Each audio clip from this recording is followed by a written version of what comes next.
There it is. There it is. I was like, I'm going to talk about You lawn can- ornaments, but that's not going to make sense with you the can Macy's probably purchase thing. those at Macy's. You probably can. That's I true. don't know. The point is, okay, this fake shark, fiberglass shark here, it's someone's lawn ornament. Nice. Kind of clever, right? It was actually stolen, though, and this guy had to convince people that his shark was missing. Could you imagine calling the police? How may I help you? Well, my shark is missing. Well, Larry Blackwell bought the shark for just about $2,000 at auction. He says he got the idea to get this. The shark's name is CHEWY. CHEWY, perfect. He put CHEWY in his front yard after a friend told him about his fake deer that he moved around to trick people into thinking that it was real. So Blackwell moved the 100-pound shark throughout his yard every 2 days or so until Sunday, when his wife called and said that CHEWY was actually missing. Oh, the Sheriff's Department posted a picture of CHEWY on Facebook. The shark is back now. He has, poor guy, broken fin and a missing eye now. Larry's gonna get him all fixed up there and put CHEWY back in his yard again. That's pretty clever. That's pretty clever lawn art. That's hilarious. Especially if you keep moving him. Right. Yeah. Ooh, if you live somewhere where it snowed, you could have like CHEWY coming out of like an Arctic snowbank. Yeah, that'd be kind of interesting. Sharknado, but with snow. Yeah, that's he's going to be the prop for the next Sharknado. So if you see Jason's yard, it's going to have snowpocalypse. Shark. Ooh. We got to think of a name for the shark in the snow. It's getting intense. Yeah. Speaking of snow, still tracking a little bit of it in central Montana here this morning. 25 along the High Line, 38 degrees in Great Falls. Now, any of the moisture that does make its way throughout Great Falls and the capital, likely more rain today. Here's what we're tracking moving forward, though. Big Arctic blast on Thursday. Snow and cold on the way. So temperatures here as you're heading out, going to be in the 40s here today. So not a bad one, pretty mild in the terms of temperature, still staying well above average. But again, on Thursday, not going to be the case. Much cooler air settles in. All right, 6:28 now on your Tuesday. There's more news ahead. Don't go away. We're back in about 90 seconds.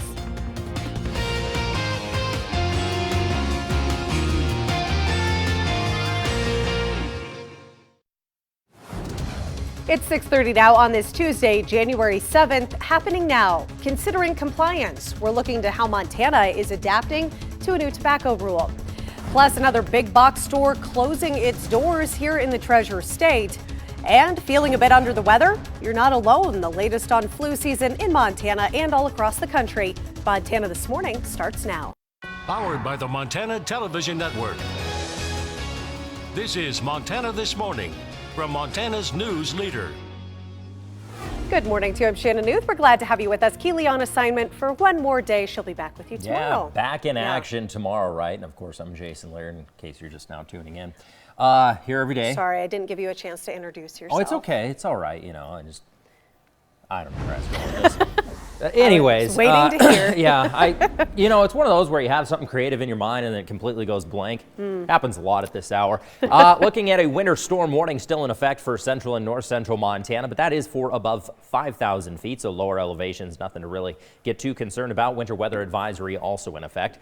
Still tracking a couple of flurries throughout western Montana and central Montana. A little bit of snow accumulation still expected in that region. So some wind today, nothing like what we've had.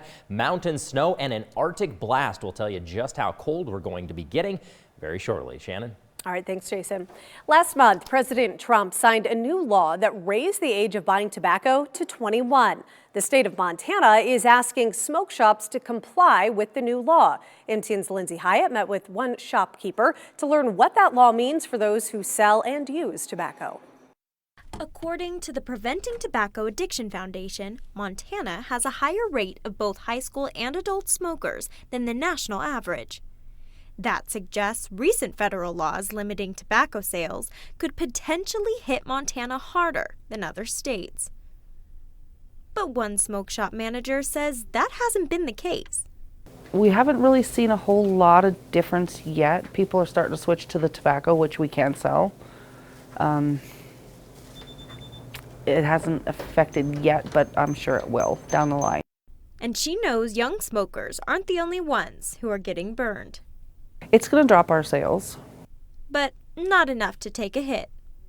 I don't think that clientele is big enough to impact us having to, cut hours or employees or anything like that. Vape stores, on the other hand, are a different story. I feel bad for a lot of these vape shops because most of their business was the flavors, and now they're shutting their doors, and you got all these people out of work. As the government has tightened their grips on vape and tobacco sales, users have loosened theirs on their addictions. Some of our customers have switched from flavor to tobacco. In an effort to kick the habit completely. Because they don't want to go back to smoking. The vape has actually helped them get off of smoking, and they're reducing their vaping, just to completely quit. In Great Falls, Lindsay Hyatt, MTN News. There are still no signs of a Hardin girl who's now been missing since New Year's Day, a case the sheriff is saying looks suspicious. 16-year-old Selena Not Afraid reportedly wandered off from a broken-down van at a rest stop between Hardin and Billings after attending a party in Billings earlier that night. Hundreds of people have joined in the search so far, which her family tells us now includes South Dakota and Wyoming. Sheriff Pete Bighair says detectives are looking into leads and have re-interviewed witnesses. They're also looking for a green station wagon with Wyoming plates that some people reported seeing at a rest stop. The Montana Highway Patrol reports there's been little change in the number of fatal crashes or deaths on the state's roads in recent years. MHP recently released preliminary crash data for 2019, showing 167 deadly crashes around the state during the year, a total of 185 fatalities. That's compared to 168 fatal crashes in 2018 and 169 in 2017. There were 182 on the roads in 2018 and about 186 the year before. MHP Colonel Tom Butler says that there's still a troubling number of crashes linked to alcohol and where seatbelts are not being used. While it's difficult to prove, he says he believes distracted driving also plays a major role. Butler says leaders want to make sure people don't lose sight of the human cost of these crashes.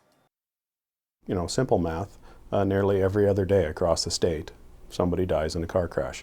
And it's, it's almost like a cancer on the state. It's just this insidious thing that happens. And, unfortunately, it's almost become expected across the state that people are going to die in car crashes. And I think that's really the frustrating thing for us. Butler says this year MHP continues focusing its efforts on encouraging seatbelt use and reducing the number of impaired drivers. Across the nation this morning, top leaders of the Pentagon denying a rumored withdrawal of troops from Iraq after a draft letter on the subject was mistakenly circulated. The Pentagon also distancing itself from President Trump's threat to hit Iranian culture sites. All of this is part of a mounting fallout from the U.S. drone strike that killed Iran's top general on Iraqi soil last week.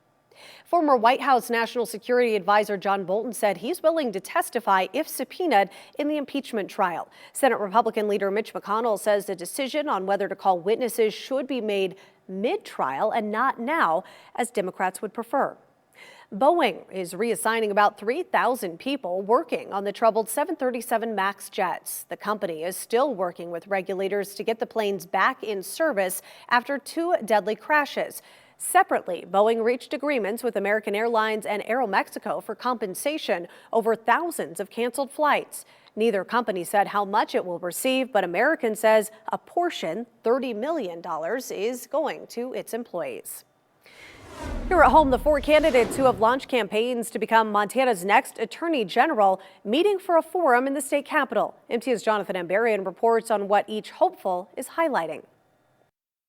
On Monday, the Montana Chamber of Commerce brought together the 4 people seeking to become the state's top lawyer. The chamber held an Attorney General candidate forum as part of its Business Days at the Capitol event. The 4 announced candidates, 2 Republicans and 2 Democrats, answered questions on their legal philosophies and issues like drug enforcement, DUI laws, and consumer privacy.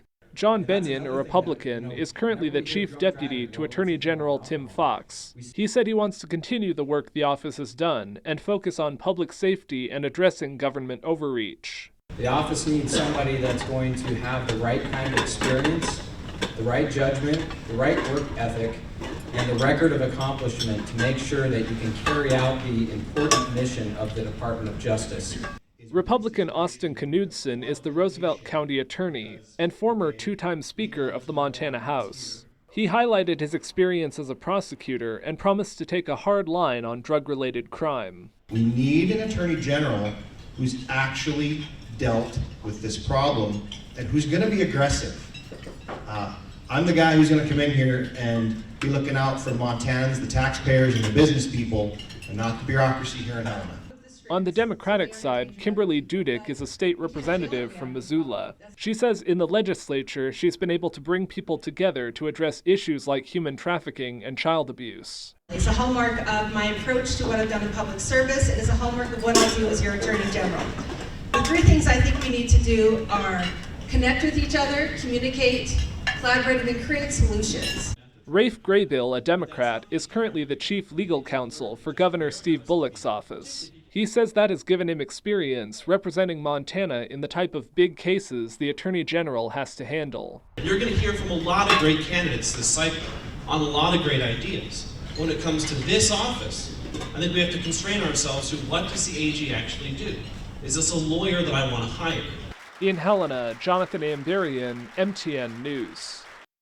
Macy's is announcing it's closing its store in Helena. In an email to MTN from the Macy's Director of Media Relations, they're saying that the Northwest Center will close after 19 years. That closure will impact about 50 employees. Regular, non-seasonal employees will be eligible for a severance package. A clearance sale will begin this month and run for about 8 to 12 weeks. The decision to close the store, they say, is always a difficult one, and Macy's continually evaluates its brick and mortar locations. Macy's has not yet released a full list of store closures for this year, but they say more information will be available in early February. In health news this Tuesday, St. Peter's Health has implemented some visitor restrictions. It's all in an effort to curb the increase in flu activity. They've now opened a seasonal cold, cough, and flu clinic. Children under the age of 12, as well as anyone showing flu-like symptoms, are restricted from the medical center unless they're seeking care. If people are needing treatment for the flu or cold, they should head to the North Clinic. St. Peter's medical director says that they're implementing the restrictions for the safety of patients and to limit the spread of the virus as much as possible. We see it every year. We also can't forget that it can be deadly, particularly for people who are susceptible to illnesses. The very young, the very old, and anybody with chronic medical conditions need to be very careful with it because it does kill people every year, a large number of them. The Montana Department of Public Health and Human Services says there have been 789 reported cases of the flu in the state so far, with 307 reported just in the week of December 22nd through the 29th. There have been 46 hospitalizations. Thankfully, no deaths reported as of this week. Time now is 6:40, about 20 minutes to the top of the hour. Coming up on Montana This Morning, a search for family leading one man from the East Coast to western Montana. His story is next. And later in your weather forecast, still tracking pretty substantial amounts of Pacific moisture moving into the state. A lot of that getting hung up on the continental divide, but still a couple of flurries are likely, so we'll still see accumulation along the high line through tonight and into northwestern Montana. Your detailed forecast is coming up shortly. Powered by the Montana Television Network. Montana This Morning continues on Montana's News Leader. Welcome back, 6:42 on your Tuesday morning.